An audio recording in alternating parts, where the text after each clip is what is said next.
You're listening to the CD Baby DIY Music Podcast.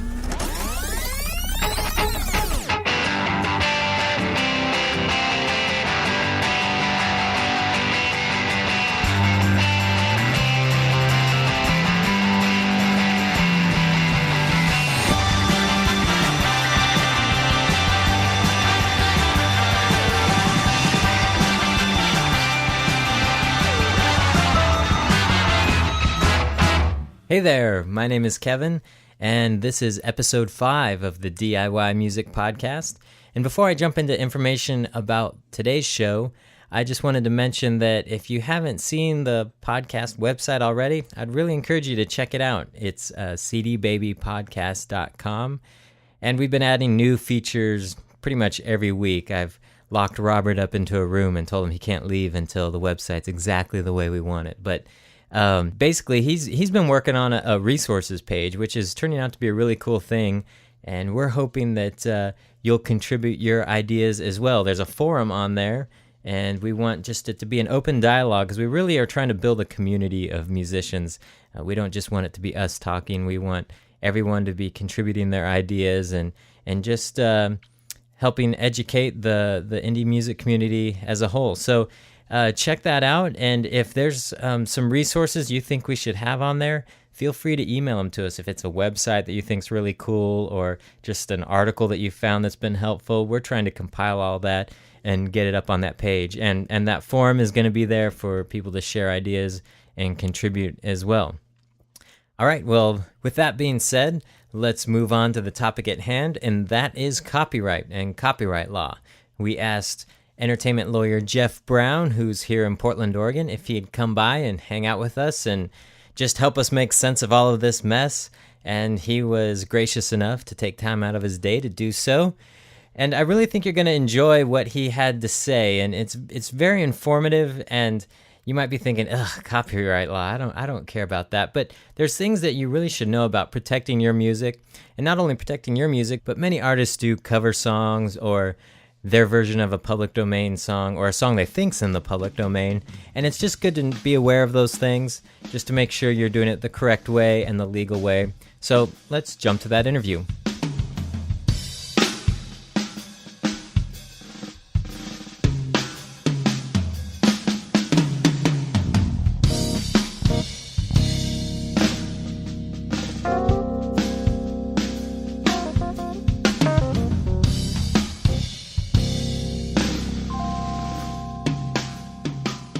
Well, Jeff, thanks for taking time to be on the podcast. Can you start us out by just telling us a little bit about who you are and your background as a lawyer? Sure. I'm an entertainment lawyer. I do mostly music law based here in Portland, Oregon. My background is someone who's played music for quite a while in bands here in Portland, just casually, and had a law degree from my years of doing politics and government, and just decided to kind of meld my interest in music with my professional training and offer legal services and advice to independent artists. Where did you go to law school? I went to law school in Willamette, which is a private college down in Salem, Oregon.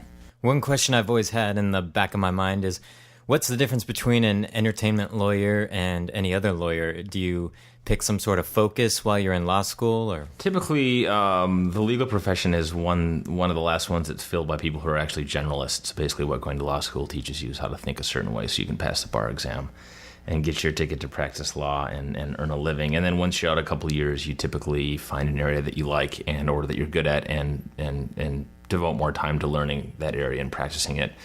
And so for me, about 5 years ago, after having been on a law school for about 5 years, I decided to kind of meld my interest in music and the performing arts and film and that kind of thing, and go into entertainment law. And it's basically just a process of reading a lot on the internet and books, and reading trade magazines, talking to other people that are doing it, and getting out there and doing it. I doing contracts for bands, doing things on Craigslist, putting ads on Craigslist, doing favors for bands that you know. I managed a band here in Portland for 3 years and did everything for them. I did everything for them except booking.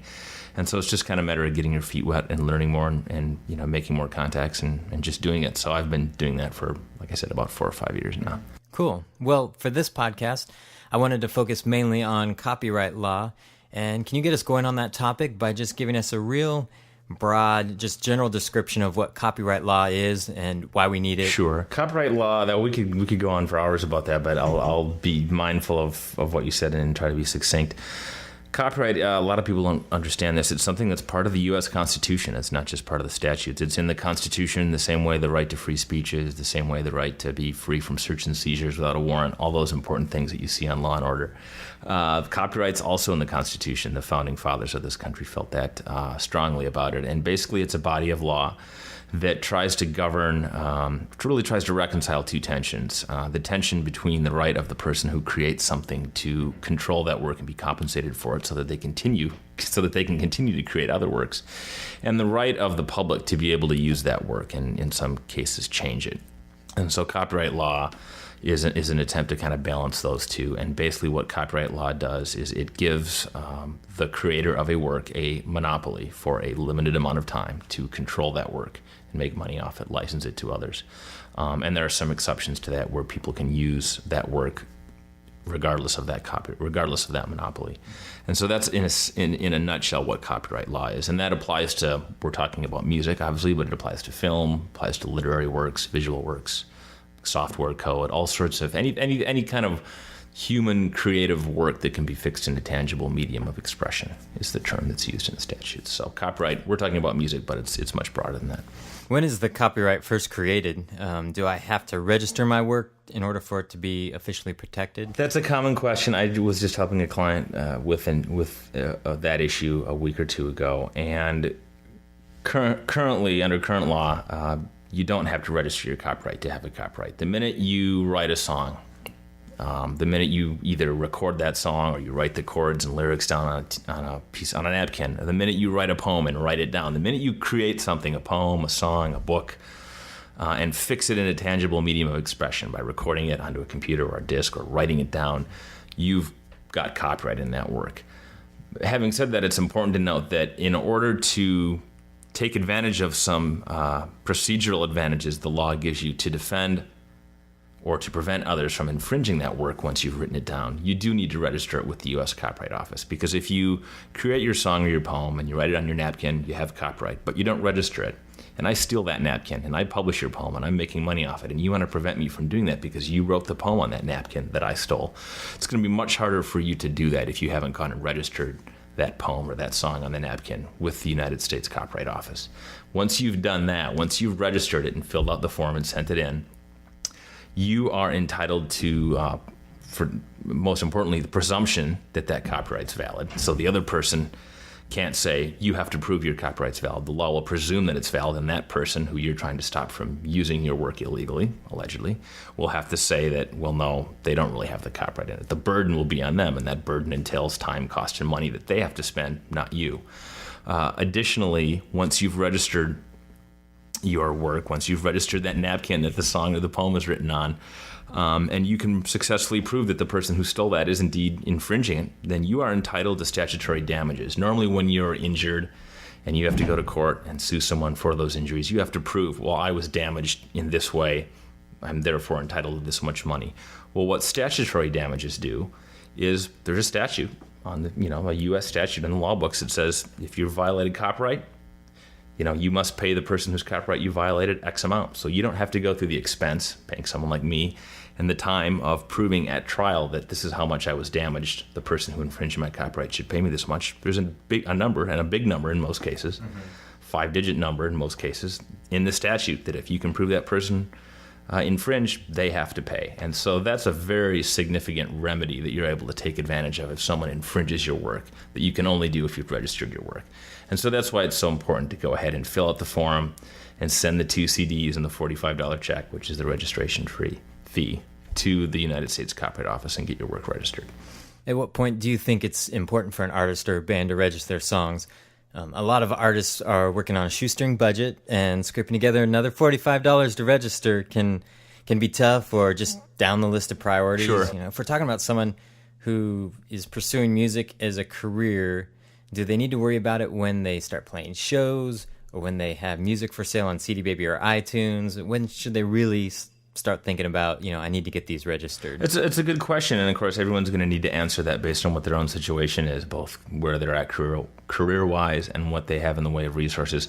I do want to state that the $45, it really is a bargain. I mean, I've managed a local band before, and I know that there's sometimes we've come home and the cash box has had $20 in it. So I know that $45, if you don't have it, might as well be $45,000. But in the grand scheme of things, it's really something you should try and scrape together the money, if that's what it takes, to make happen, because it really is a bargain. Case in point, I had another client who band here in town, good band, and they've had some measure of success, and they've been writing a lot of songs, 30, 40 songs, not just the ones that are on the 2 EPs they've done, and they haven't registered those, but they've been doing some things with a music licensing company down in Los Angeles that goes and pitches their music to various films and TV shows and product companies and that sort of thing. And there was a lifestyle products company that said, yeah, we want to use this song in one of our podcasts.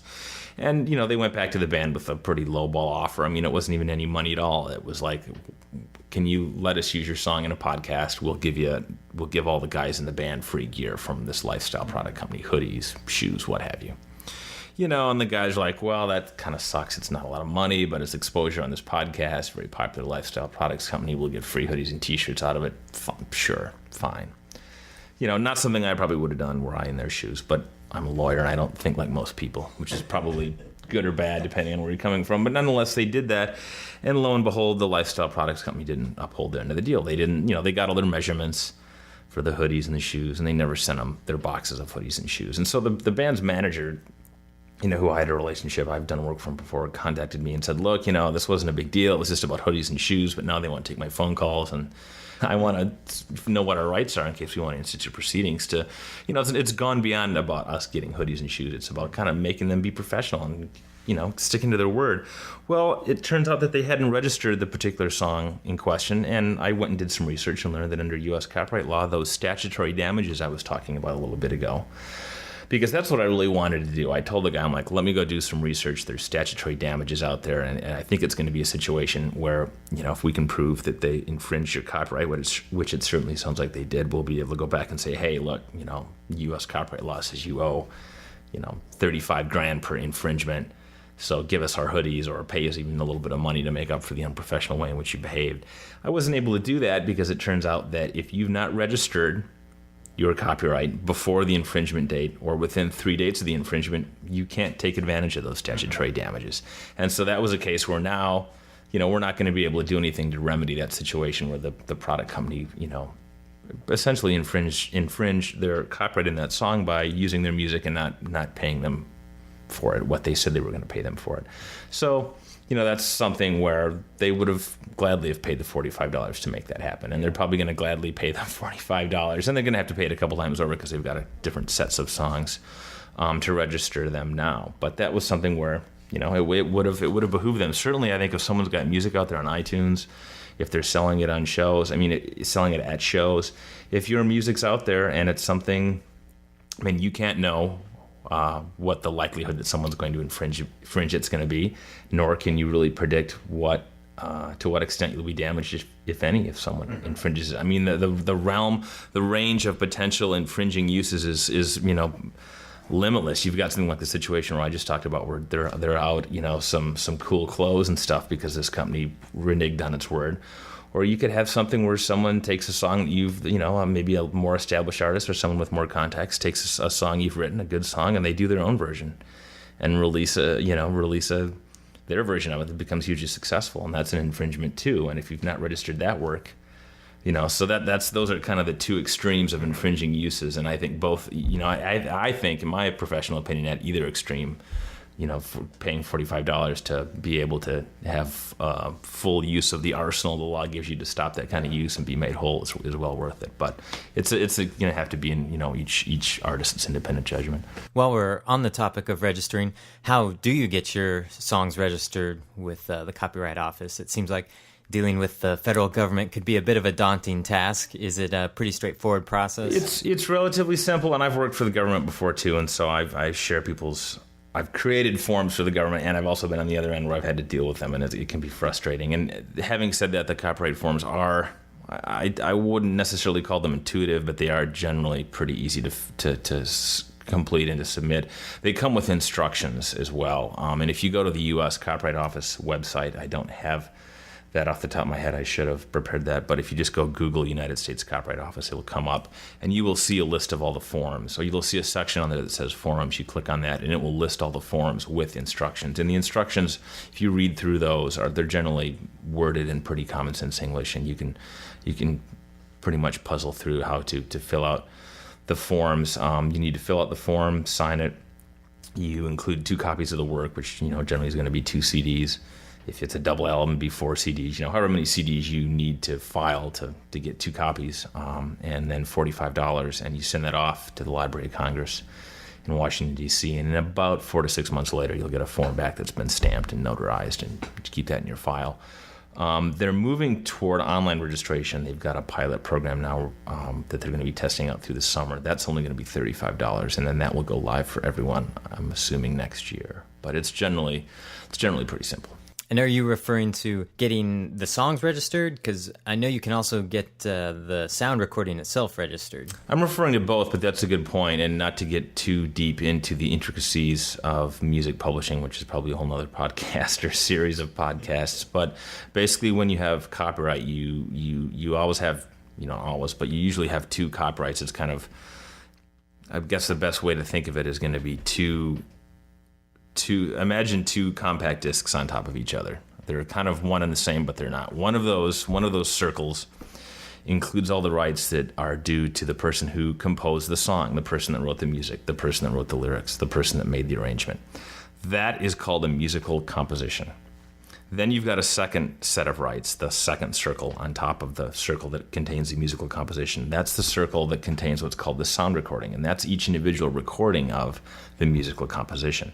So a good example, and I'm going to date myself a little bit here, but a good example is a song, All Along the Watchtower, which you may or may not have heard, but it was written by Bob Dylan, which I'm assuming most of you have heard of. But Bob Dylan wrote the song All Along the Watchtower. He wrote the chords, he wrote the lyrics, he wrote the music. He recorded a version of it. So if you were to go look that song up on the U.S. Copyright Office, you would see that there was a musical composition called All Along the Watchtower, written by Bob Dylan. You would also see a copyright for a sound recording of All Along the Watchtower by Bob Dylan. But you'd also find a sound recording of All Along the Watchtower by Jimi Hendrix, who did his version of the composition, written by Bob Dylan. You'd find a version of that by U2, who did their version of the musical composition that Bob Dylan had written. So you've always got 2 copyrights, one in the musical composition and one in the sound recording. If the people or person who wrote the musical composition are the same person or people who played on the sound recording, you can register all that on one form and only have to pay one $45 fee. If it's different, however, for instance, if you've got a band where one person does all the writing and everybody plays on the recording, then you're going to have to do 2 separate forms, one for the musical composition and then a second one for the sound recording. It seems to me that most indie artists bump into copyright issues for the first time after they've recorded a CD, and on that CD they do a cover song. In fact, just a couple weeks ago, I talked to an artist who had just recorded All Along the Watchtower. But many times, artists will feel frustrated that they're being told that they need to pay royalties for that recording. I've even heard the question, why do I have to pay now? I've been playing this song live for years and no one ever said anything. Can you address that issue? That's a very good question, and the answer to that allows me to talk a little bit more about the general nature of copyright law in the United States. Copyright, I talked about how it granted the author of works a limited monopoly. Well, there are a bunch of rights included in that limited monopoly that the creator of a work has. One of those rights is the right to perform the work publicly. Another right is the right to reproduce the work or manufacture the work. And when you're playing a song live, when you're playing All Along the Watchtower live, you are impacting Bob Dylan's right to perform that work publicly.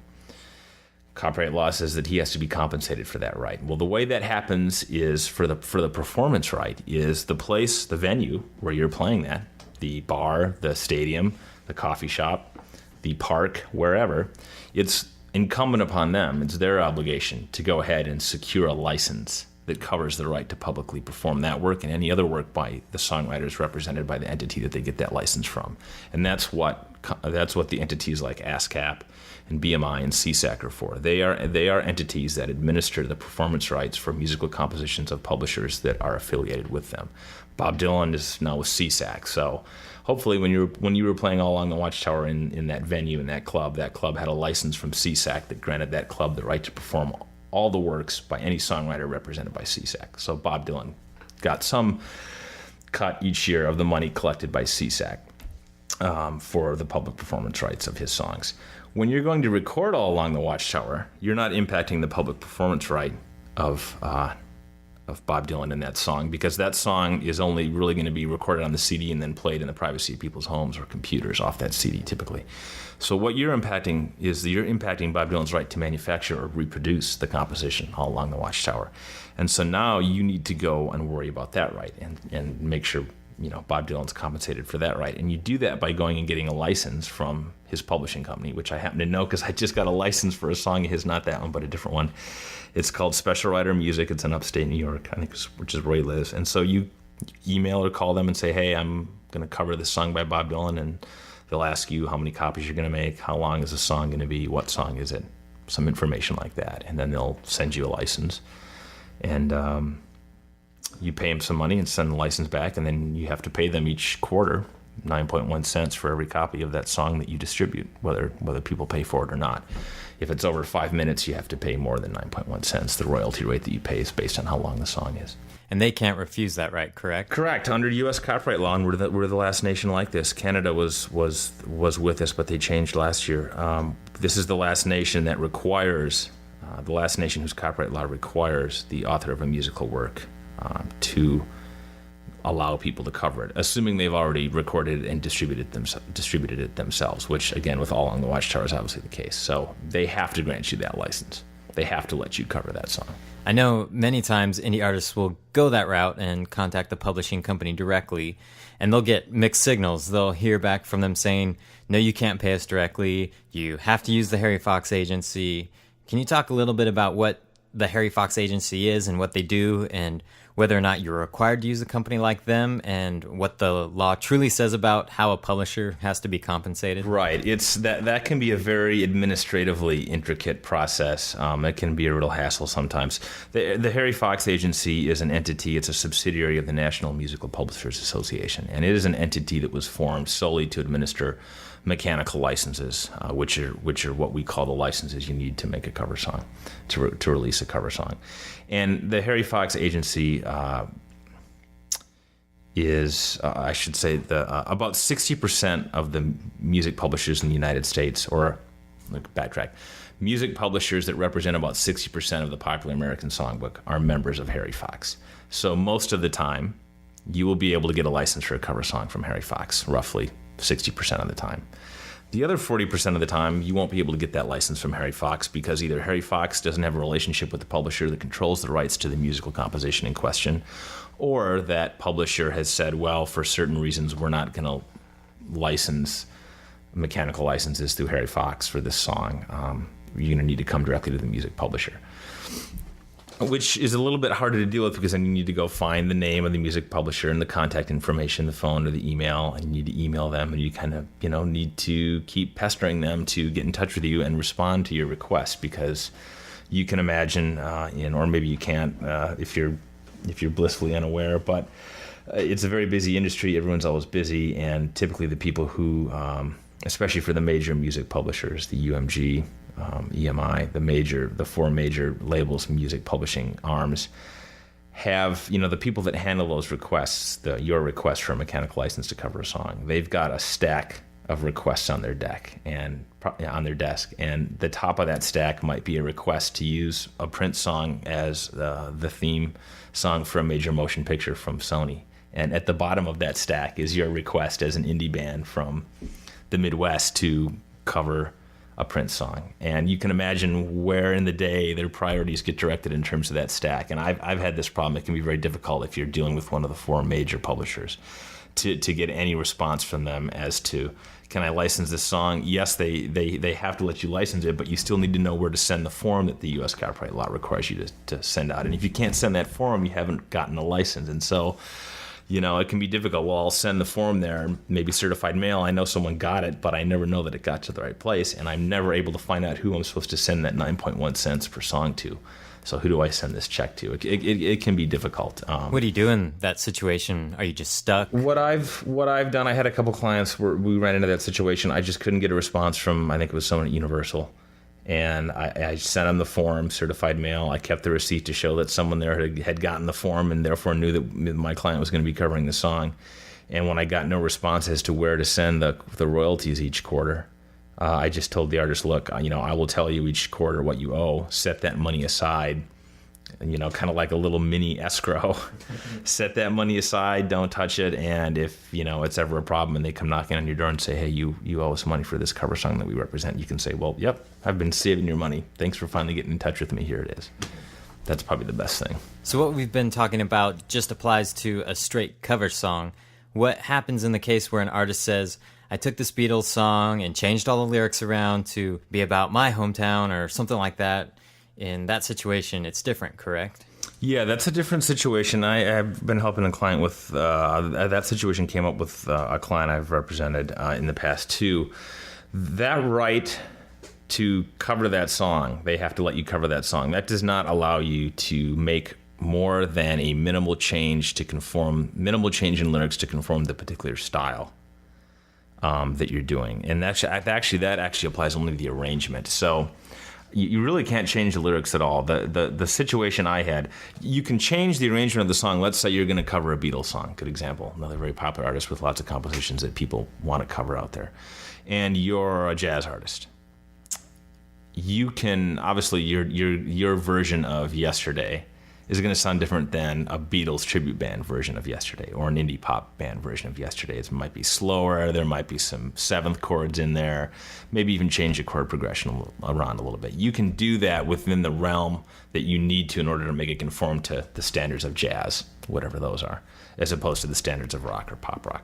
But you really can't change the lyrics at all. Now, if it's something that we call in the law de minimis, which, as you can probably tell, means minimal, if it's only a really small change in the lyrics, the case in point from the client I represented was she was covering a tune, and she's a female, and the song was written and sung by a male. And so it was a song he was singing about girls, it's a rock song after all. And I think the lyric was something like, she said this. Well, it didn't make much sense when my client, who's a female, was singing that, so she changed that pronoun to he. And there was a couple spots in the song where the pronouns were changed from female to male. And so I got in touch with the publisher and I said, hey, we changed the lyrics around because the artist that's doing this is a female. So, it's just a change in some of the pronouns. I know that that's a change in lyrics. Are you going to make us get a license to change the lyrics as well? Because you do need to get a separate license to change those lyrics. And that's not something that they have to give you under U.S. copyright law. And the publisher said, no, that's a pretty minimal change. You're just changing pronouns. So depending on how great the change in lyrics is, you might have to get an additional license for it. And keep in mind, again, they don't need to grant you a license to change the lyrics. Your hypothetical involved, completely changing the lyrics of a Beatles song around to conform to someone's own experience growing up in their hometown. And that's something that you would need to go and get a separate license for, which they may or may not grant you. And I suspect, given the stature of the Beatles' work, they probably wouldn't be very forthcoming in giving you. But you can always try. So the best possible advice on that one is just to stay away from doing it. Right. The other thing that comes up sometimes is the idea of a medley. Someone takes a couple songs, maybe even one's an original, and maybe some cover songs, and puts them together in one big arrangement. Is that a totally different situation? That's a good question. And that's one that I don't have a ready answer for. I would need to go look that up. I know other people have confronted that problem and found a way to handle it. I'm just not one of them. So I would need to go look that up. I would suspect that you certainly need to get a license because it's a cover song. So you're going to need to get that mechanical license. I don't know if incorporating a couple different cover tunes along with an original tune into a medley falls within that right to rearrange something to fit within a certain style that I mentioned earlier or not. I'm sure there's some case law out there on that where someone with a valuable enough song did that and was sued. But I'd need to look it up. seems like that one could be on a case-by-case basis anyway. Since someone does a medley, the publisher may want to hear what they did to the song to, make sure they didn't alter anything. So in that situation, they should definitely seek some legal advice. Yes. And a lot of this stuff can be worked out with the publishers. It's just that very often, again, if you're dealing with one of those 4 major publishers, it's just very difficult to get on their radar and get people to return your calls because of the nature of the industry, because people are so busy. People are overworked now because those 4 labels have laid a lot of people off, and they're cut down to the bone given the downturn in CD sales in the industry. If you're dealing with a smaller publisher where you can actually get a hold of someone and they actually return your emails, it's a little easier to work that kind of stuff out. And a lot of it's going to depend on the bargaining power of the person whose song you're wanting to cover. If it's a Beatles song, if it's a Bob Dylan song, if it's a band like that that's really successful, one of the probably top 10 bands ever, they're probably going to be less willing to allow people to play around with their music absent some sort of commitment from the artist to let people do that. If you're covering a Steve Earle song, it's going to be a little easier to get things like that. It just depends what kind of song you're covering. Lately, copyright issues have been a pretty hot topic in the general press, and with things like file sharing and such. Do bands that have good intentions, who have tried and couldn't get through the publishing company, do they really need to be concerned about some big publishing company sending their lawyers after them? Right, it's a good question, and one thing as a caveat, to get the license that people are required to give you to cover their songs, you don't have to. It's called obtaining a license, but really all it involves is you, not them. You sending a form to them saying, hey, here's who I am, here's my name, here's my address, here's my email. I'm going to cover this song. Here's how long my version is. That's all you have to do to obtain the license, is send this form. And like I said before, send it certified mail. At least you can prove someone got it. So that's all they need to do. But are you? So you're asking how likely a publisher is going to come after someone if they haven't licensed it or they haven't done all the right things? It's hard to tell. I mean, I never say never. There's a lot of people out there that I'm sure that are doing cover songs that have not got licenses for them. Like I have someone who contacted me. I don't think she's a serious independent musician. I think she's someone that sings. I don't know how well. I haven't heard the songs, but she wanted to cover some songs by Celine Dion and sell them from her website, And maybe she's the greatest singer ever. I don't know. I haven't heard her. I got the impression from my correspondence with her that this was something that just family and friends were going to buy. So, what's the likelihood of Celine Dion even finding out about that person? I mean, it's the internet. You can find anything if you want, but you have to want to find it and go spend the time, So is it likely that Celine Dion, or the person who wrote the song Celine Dion sang, is ever going to find that person?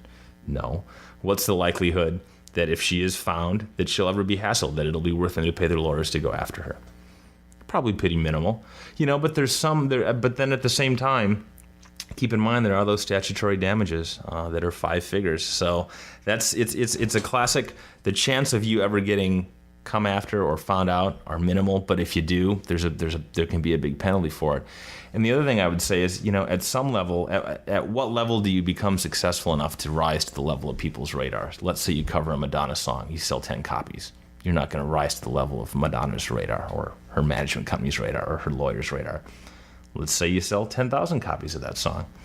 I don't know. Are you on her radar now? At 100,000? At what level do you become successful enough that it becomes worth it for that A, they notice, and B, it becomes worth their while to come after you? I don't know. I guess that's a good problem to have if there are good problems because you've achieved some level of success. But, I wouldn't want people's success to be frittered away spending money on lawyers like me, even though that's what I do for a living. I'd rather have it, being spent on artist development and other stuff. So I know that the compulsory right covers artists for selling CDs and downloads, but it seems like the issue of music on the internet and streaming, it's a bit of a gray area. How do bands even find out about this stuff? I mean, realistically, we're talking about musicians here. They're not lawyers. They can't pay for lawyers. Maybe once an album cycle, a band will hire a lawyer to check things out for them. But how can they even stay on top of this stuff? I think a great way, just get on the internet and be curious. And if you want to do shortcut that, there's a couple of websites that I check, to keep updated on these issues. Digital Music Weblog is a good one, although I think that might have shut down, actually. But probably a better one is the Freedom of Music Coalition. If you just go Google Freedom of Music Coalition, that'll come up. And that's a nonprofit group based in Washington, D.C. that monitors a number of these issues, copyright issues, media consolidation issues, health insurance for musicians issues. They're really good about that. And another thing I would say is consult go online and find the nearest affiliation of Federated Musicians, Association of Federated Musicians, the Musicians Union. There's one here in Portland. Most major cities have one. Find the nearest, or you can just go to the National Union's website. But I would say find the local one, and that's another great resource to keep up on these issues. The last copyright issue I wanted you to touch on was the usage of public domain songs. Can you give us a quick overview of what a public domain song is and how you even find out what is in the public domain? Sure. Remember at the beginning of the podcast when I talked about the overview of copyright, I said that copyright law grants the author of a work a limited monopoly to exploit that work for a limited amount of time. Well, once that time is over, once that monopoly's ended, and it does end at some point, the work passes into what's called the public domain, and that means anyone can use that work without having to compensate or get permission from the author. Currently, only works written before 1923 are in the public domain. So if you want to cover a song that was written in 1923 or before, you can go ahead. Now, you can't go ahead and sample a recording of that song that was made before 1923. Actually, you can do that too, but that's a separate issue. So it's 1923, and I don't know on the top of my head when that date's going to change. The timelines that are involved for copyright are very, very complicated. There's this huge, awful flow chart that I got at a seminar a couple weeks ago that leads you through it. It's really awful stuff, even for lawyers. And the reason that is kind of a good place to close the podcast, I guess, with the discussion about copyright.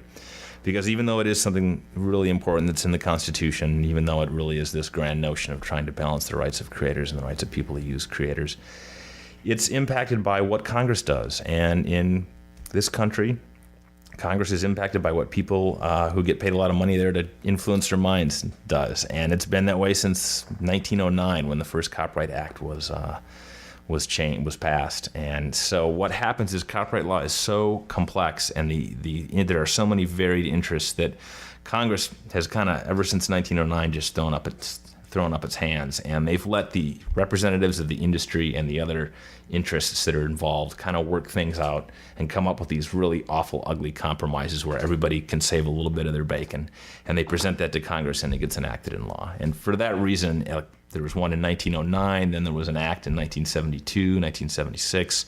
They extended the term of copyright about 5 or 6 years ago.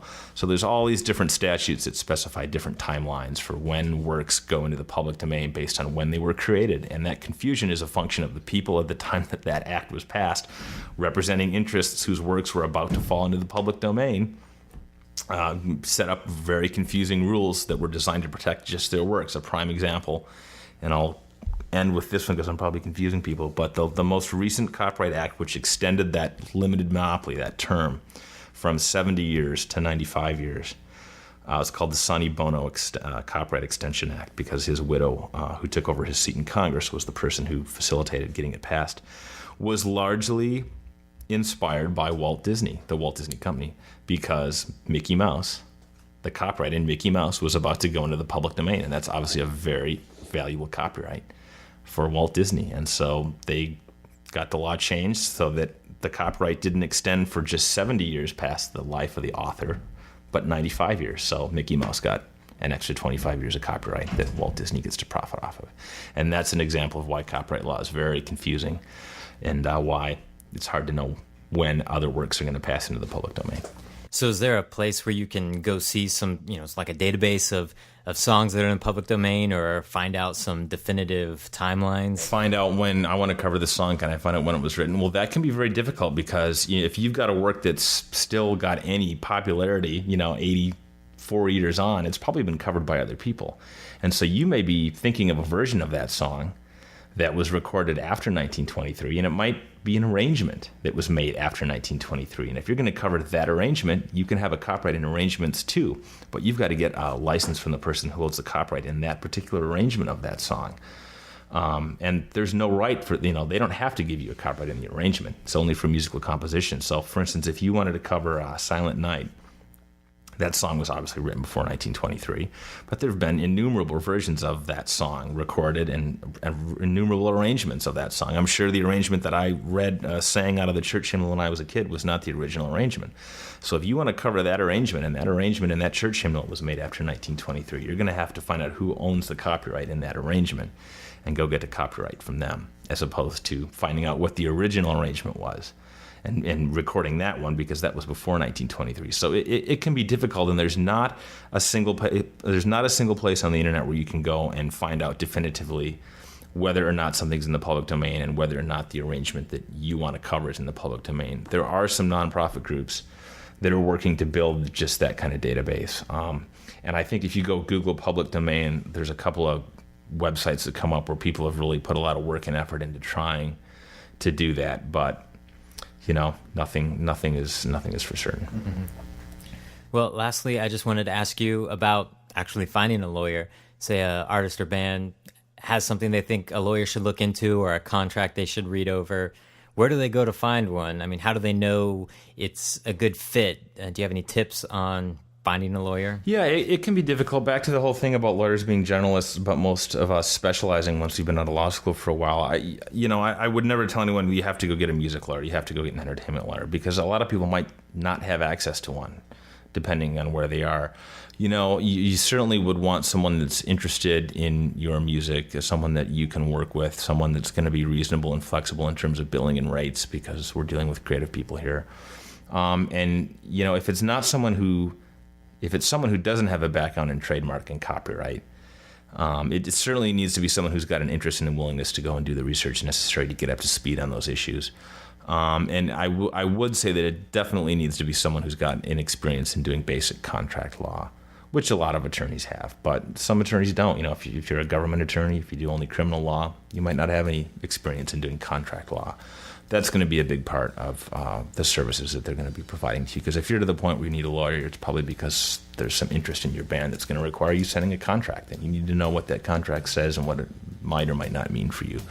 So at least find someone who's got a grounding in contract law and is somewhat knowledgeable about copyright or trademark, or at least willing to learn. And I think there are enough people that are out there doing this. If you do an internet search, you can find someone. Certainly it's nice to find someone where you're at that you can go meet with and be face to face, but you may want to find someone that's got some more expertise and just deal with talking to them on the phone or corresponding via email. And I'm always available to answer questions as well, and I'll just put in a quick pitch here for myself, and my email address is jeffbrownlegal@gmail.com, jeffbrownlegal@G as in Google, gmail.com.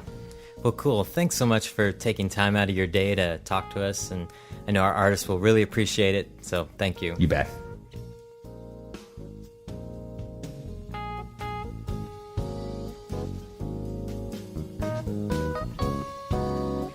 Well, I just wanted to once again thank Jeff Brown for stopping by and hanging out with us and just talking about copyright. There's a good chance Jeff will be back on some future episodes discussing some other legal issues that you as an indie artist may run up against. Normally, this is the time in the show where we'd have a roundtable discussion where I'd be joined by Robert and Chris, and we'd kind of hash out some ideas concerning the topic at hand, but we're going to save that for a special episode on its own. We felt like we've already covered so much information already that you didn't need us blabbing for another 15, 20 minutes just clouding the issues. So we just wanted you to soak that in, and we'll be back next time with our thoughts and comments on copyright. In the meantime, if you had anything to email us or comments of your own, feel free to email us at info@cdbabypodcast.com. So to close out this episode, I thought I would just play another track by our featured artist. All the music in this episode has been by Craig Pilo off his Just Play album. You can find that album on cdbaby.com. And I'm just going to leave us with a track called Shades of Blue. So this is Shades of Blue, and we'll see you next time.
You've been listening to the CD Baby DIY Music Podcast, broadcasting from Portland, Oregon, USA.